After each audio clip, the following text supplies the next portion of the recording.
So, mas parang... Ano ang implikasyon? Ano ang implikasyon? Yung hindi siya makinig, ano ang implikasyon sa atin? Saan ba? Ano yung implikasyon sa atin? Ano ang ipinahatid sa atin ng talaga? Yung salita ko niyo. Sa atin, sa mga Kristiyano, sa nakikita ko dapat din, yun, yung puhuli natin ito. Ito, yung kakantahin natin. Kumano tayo magtiwala at sumunod sa Diyos. Yun. Sa totoo po, kauna-una kasalanan ng tao. Sige po. Kauna-una kasalanan ng tao. Yung pagtanggi sa pamamahal ng Diyos. Pagtanggi. Yun yung binabanggit doon, I am your God. That is the first, yan yung kauna-unang utos ng Diyos kay Moses sa pagkakautosan. Huwag kang magkakaroon ng iba ni Diyos. Nung hindi nila pakinggan nila at sundin nila yung kautosan ang Diablo, yung salita ng Diablo, itinanggi nila na ang Diyos ay kanilang Panginoon. May puntos dito.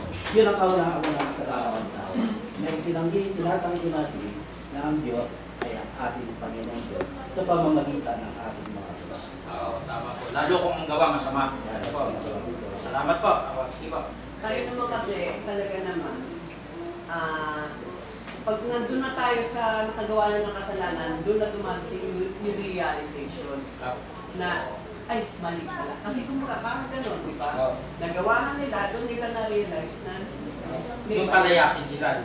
Yeah, may mali pala. Gano'n naman tayo lahat. Saka na-realize. Doon na ma-realize, tapos na nangyari. Ay, Sister Daisy po.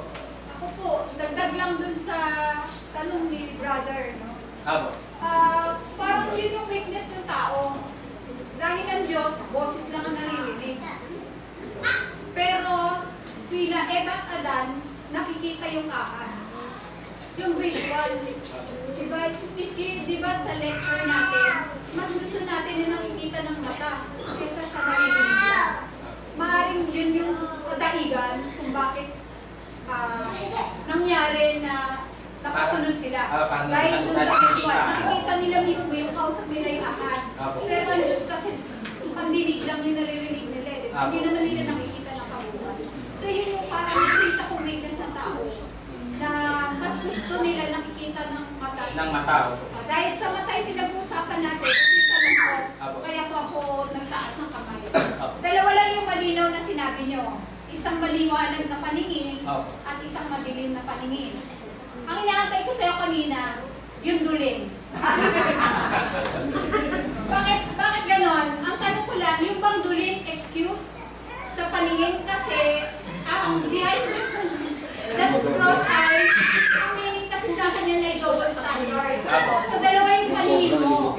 So sa pamumuhay ng isang Kristiyano, nagiging dalawa rin yung pamumuhay Tama. So ang nangyayari, dapat magkakaisa tayo sa isang paningin pag dito sa church.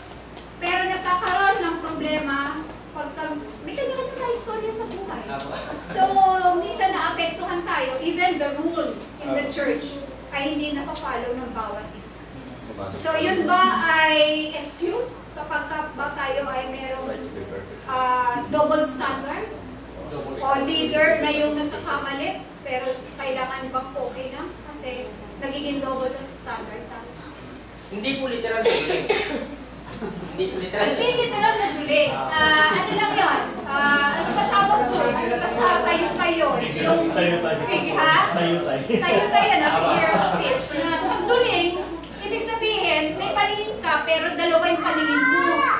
So double standard ang lalabas doon. Kasi nga, di ba nakati nga, di ba, may panghuling, may mga sama, o gagawin mo ito, kasi may purpose ka din. Ang pinakikita naman po doon, ipinaalam na sa atin ng Diyos yung dalawang bagay, masama at mabuti. So nasa atin po iyan, kung alin doon sa dalawa na yun yung ating kumbaga susundin. Kasi nga, dito magkakatalo-talo yan eh. Ano, sa free will na ang tao ay nasisira dito sa ganitong bagay. At naihalin tulad nga po natin na bilang magulang at anak, ginawa mo naman lahat mo sa anak mo, darating yung panahon, bakit meron dito lumabas na ganito? So parang ang Diyos, kahit na sila ay nagkamali, okay, nandito pa rin, anak pa rin. Ano ba? Dun sa bagay na yon, mahalagang makita natin na lalo pa, palagi talaga natin dapat pag-aralan at basahin ang salita ng Diyos. Kasi umaabot sa point na yung tao, kung mapapansin po ninyo, aminin man natin o hindi, sabihin natin nakalilimot. Nakalilimot tayo sa mga bagay na pang-espiritual at tayo ay doon pinapasok. Itong tinatawag na si Satanas sa mga mahihinang bagay. May nakalagay dito na, hindi ko matanda yung talata na gaya siya ng leon na umuungal. Umuungal. Naghahanap ng masisila. Para nasa unang Pedro yata. So tayo bilang mga Kristiyano na laging prone sa kasalanan, maging magbantayan natin yung bagay na yan para hindi din tayo malaglag sa ating mga pagkakamali. So maraming salamat po. Ay, sige po, meron pa po. Ay, brother mo. Mga kapatid, ako magkikwento lang. Kasi ang unang makasalanan sa tao ay ang mata. Nakikita natin ang liwanag. Kita natin ang masama. Kita natin ang mabuti. Ano ba ang nakikita natin? Masama ba? O mabuti? Ang marami nakikita ng mata ay sa ngayon, ang kasamaan. Nakita mo ang sabo. Bakit ang sabo? Kita mo masama yun eh. Bakit ginawa mo? Dahil sa mata. Mayroon pong pipidyan ay sa mata. Bakit ang tao ay may dalawang paningin? Isang duling at isang straight. May nag-away. Duling at saka bulag. Sabi ng duling, sabi ng bulag, pakita ka, pakita ka! Nag-away sila eh. Ay hindi makita nga eh. Bulag eh. Sabi naman duling, isa-isa lang, tatlo-tatlo kayo eh. At yung paningin ng duling, tatlo. O dalawa. Dalawa, tatlo.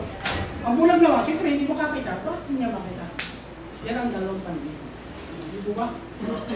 Ang makasalanan talaga ay ang mata, yung beruang ko. Bago tayo gumawa, dahil nakita ng mata, ginagawa natin.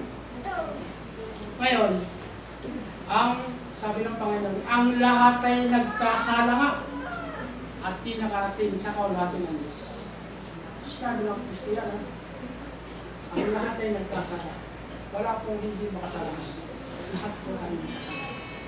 Kaya tayo ay nag-religion para tayo muli makalapit sa Panginoon. Yung pala tayo. Maraming po sa Panginoon. Ay, meron pa po. Sige po. Let's look, make it contextual mo. Dun sa Matthew chapter 6, verse 21.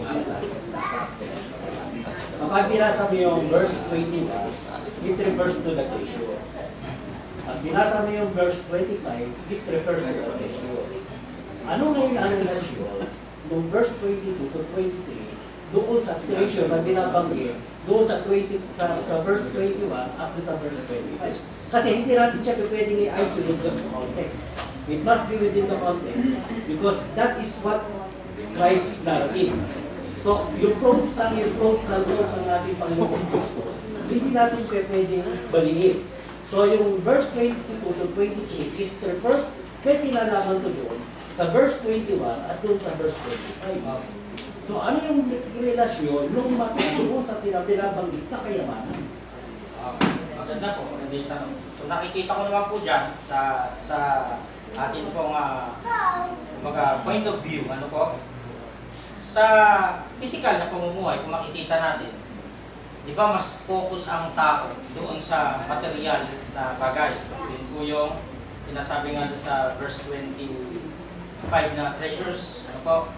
Ngayon, mas tinibigyan ng Panginoong Yesus na mas makita natin ng malalim yung, di ba may binabanggit dito sa unang Korinto na tumingin tayo dun sa mga bagay na pang sangkalangitan. Tumingin tayo dun sa bagay na pang sangkalangitan. Na kung paano dun sa binabanggit na yun na dalawang uri ng mata, yung isa na pang-physical at yung isang mata ay pang-spiritual, yun yung sa ating puso. Ano, na ang makapagpapabago naman doon yung mga aral. Yun po yung nakikita ko po doon. Ano? Kaya kung makikita natin, ang kinalaman ng mata doon sa pinaka-context noon, doon sa treasure, ano po?